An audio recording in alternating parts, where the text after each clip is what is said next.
Hi, my name is Rachel Parkhouse, and I am here today to make sure that when you revise, you're using your time effectively and productively so that you can get the exam outcomes that you deserve.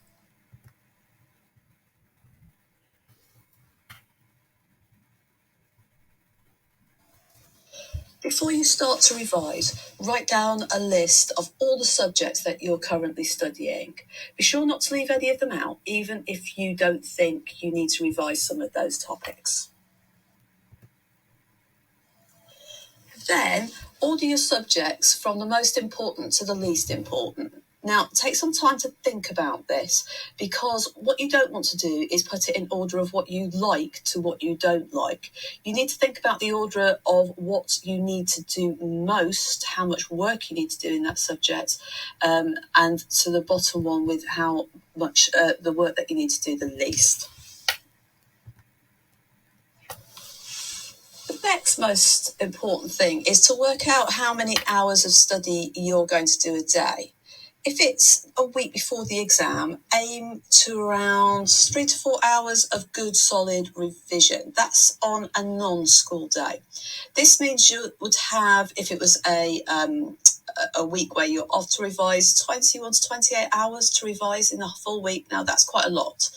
If it's the night before the exams, aim for no more than an hour or two so that you're not stressing yourself out. It's really important to revise in chunks of 20 to 25 minutes and leave a gap between each chunk. This gives your brain time to absorb the information and to rest between. If you keep working for hours and hours, you're just not going to maintain any of that information. So make sure you're doing short, sharp bursts. Think about the quality of what you're doing, not the quantity. And from the decisions that you have just made, you need to be setting your time per subject. Make yourself a timetable. Refer back to the step where we prioritise the subjects and decide how many hours and minutes you want to spend on each of those subjects. Draw up this timetable that will look something like this. Make sure you're spacing out the subjects so you don't have all of your dreaded subjects on one day, but you have a variety. And plan your timetable around your most productive times of your day. So some of us prefer to work in the morning, others towards the evening. What type of person are you? When do you learn best? Put your revision in that time of the day. Before you start to work, consider where you want to study and be away from distractions such as noisy siblings, the TV, put your phones away, and make sure you ensemble all of your toolkit around you, whatever you will need to revise for that session, plus some water, maybe some snacks. That's not part of the revision timetable itself, but it is a really important part, or else you're just going to find that you are losing time to keep walking away and getting different things. Okay, now we're set up to revise. So now we're all set up and ready to revise, we're going to have a look at different ways that we can revise. And on this slide here, you can see all the different revision methods that you can come across. Now, some of these you will prefer to others. Everyone's very individual, so try them out, see which ones work for you. Now, the top part of this slide, all the different ways to revise are in blue. Now, these are ways in which we gather information. And I'm going to break that down a little bit further later on in my presentation. Now, you should split your time between information gathering and the actual doing of questions. It's really important to do something with the information that you've got, whether that's questions from revision guides or exam questions. And on the sheet there, everything that's in the yellowy orange colour, they are definitely places where you can practice questions. Whereas the ones in green, they're the ones that offer both information gathering and practice within the same place. Now, the subject-specific websites, well, your teacher should have told you about those, but if you need reminding, they are in the curriculum booklet that has been sent out to parents.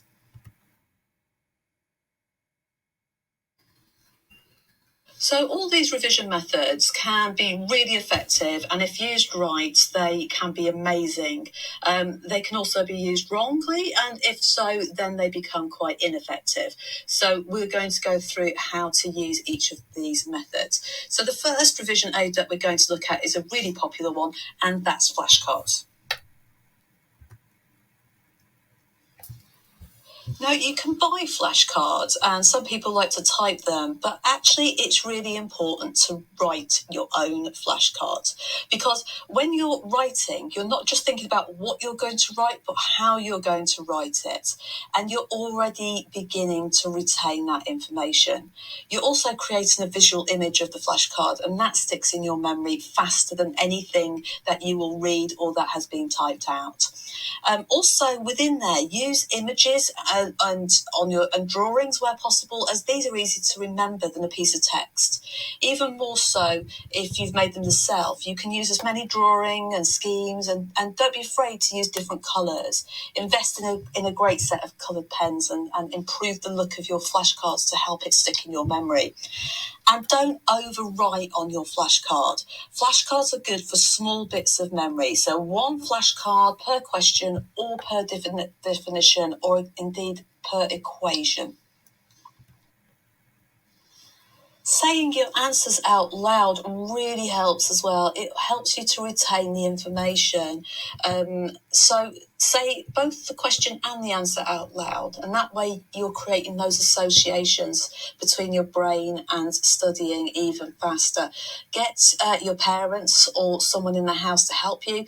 Just have them in a pile if you eat meals together on a dining room table. It takes seconds for someone to ask you 5 cards, and it will make a huge difference if you are doing that day in, day out.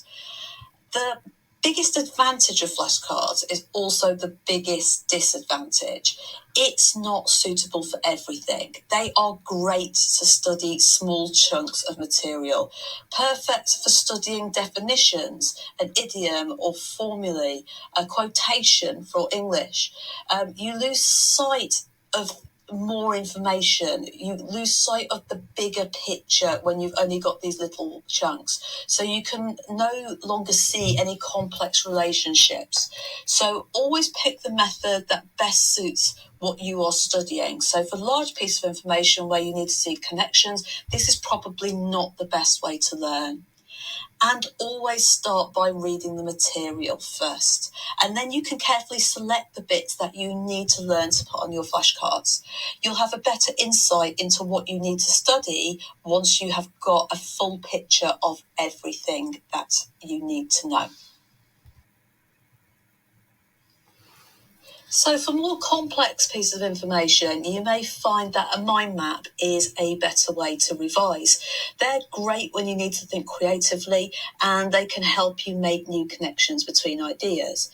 So to use mind maps effectively, it's best to print your words, to use different colours to add visual impact, and to incorporate symbols and images to spur that creative thinking. To check that you have mastered your subjects, create a new mind map that only has the main topic branches, and then try to fill in the rest from memory. You should find that you've already remembered more than you expected and have maintained the connections between ideas, which is ideal for answering in-depth exam questions. So to create your mind map, you should start at the centre of the page with a circle or a square indicating the main topic. Here we have gone for a picture, and this is someone who is revising. The main ideas that make up the topic should be represented by thick branches that emanate out from that central point. Your branches should have just one word or two for the purpose of clarity. Think about each branch as a heading of an essay or a book. Create smaller sub-branches which extend from all of those thick branches. These are like your subheadings. And at the end of each of those branches, start writing out one key word or concept. This will make it easier to remember key concepts during revision. Find images or pictures which illustrate your ideas and put them onto the key areas in your diagram. Try to find connections between the various branches and sub-branches as well. That's a critical aspect of of the thinking you're going to need for your exam. And again, remember, don't just do the main picture, then also do a duplicate one with just the main headings and see what you can fill in. That's what will help you remember the redoing of the mind map. Dual coding is talked about with revision, and that's a theory that means that your brain is taking both the sound and the picture and putting it together. So your brain is firing up on both sides. The words will fire on one side of your brain and the pictures the other side of the brain. Now, earlier in our list, we had things like mnemonics and songs. Again, this is part of dual coding, whereas you have music and words will fire up both sides of your brain, as will pictures and music, and so on and so forth. So when we see two pieces of information while studying, it just allows two different ways to retain that information. Now, you can put both pictures and words on your flashcards and on your mind maps, as we've already said. So, for example, if you use the word pear in French, with a picture of a pear, you're more likely to remember that. By having two representations of the same information, it cements it deeper into our long-term memory. But we also don't need to get bored by revision either. So mix it up, do different things. Here's two different ways here that they've used dual coding. So we've got a timeline here for Mary, Queen of Scots, and under each piece of information, we've got a picture to associate with it, or even a cartoon strip. Just keep yourself interested. The more interested you are, the more likely you are to retain that information you've put down on your page. It's also really important to review your revision plan to ensure that you're making the most of your time. You may find that a topic is more tricky than you thought and you need more study time, or you find you've finished a topic with time to spare. If you fall behind, you can't do 4 weeks of revision in 2, so prioritise whatever time you have left. Ticking things off as you go along or setting mini goals and rewarding yourself when you've finished can also help you stay motivated. And the last most important point I'm going to say here is avoid your burnout. Pacing yourself is really important. You cannot revise effectively 24 hours a day, 7 days a week. So breaks and rest periods are absolutely essential to staying the course. Give your mind a well-earned rest and spend time doing things you enjoy, and that will make a real difference when you come to returning to revising. It will also mean that you're giving yourself that reward and that treat.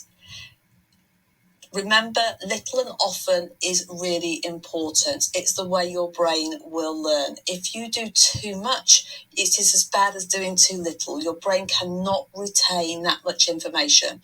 So very little, very often, lots of treats.